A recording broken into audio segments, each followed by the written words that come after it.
After reopening the investigation into the Moores Ford mass lynching, officials say they're closing the case without making any arrests. It is painful. We're talking to the former lawmaker who led the push for answers and asking what happens next. Live, local, late breaking. This is Channel 2 Action News at 6 p.m. Coverage you can count on.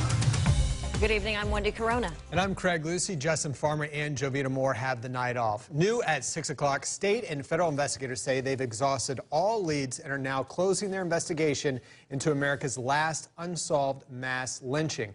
But despite not making any arrests, investigators say their efforts could still lead to answers. Channel 2 investigative reporter Aaron Diamond is live right now at the GBI headquarters in DeKalb County to explain how. Aaron? Craig, the Moores Ford lynching case 71 years ago shook this country. It's one of these horrific events that's credited for help sparking the civil rights movement. Now, recently, the Atlanta Journal-Constitution confirmed that the FBI has officially closed its case, and the Georgia Bureau of Investigation plans to do the same. But today, the agency's leader and a local civil rights leader told us that the search for answers will continue.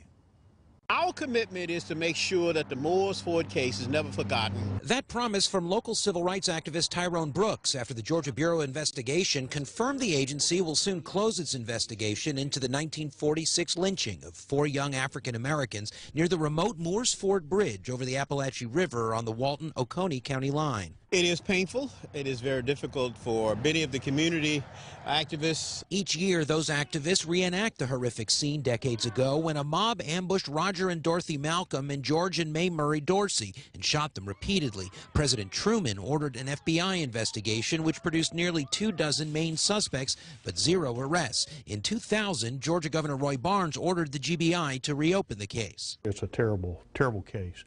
And it's more horrific in the fact that law enforcement was complicit in what had occurred at Moores Ford. GBI Director Vernon Keenan told us his agents did all they could to hold those responsible accountable, but with no more leads to pursue and all known suspects deceased. There's nothing else that could be done in the case, which is disappointing in that justice is not going to be served. But with the case closed, Keenan told us the GBI case file will become public, which Brooks says will help his pursuit to make history whole. We have to keep the movement alive and keep the history alive.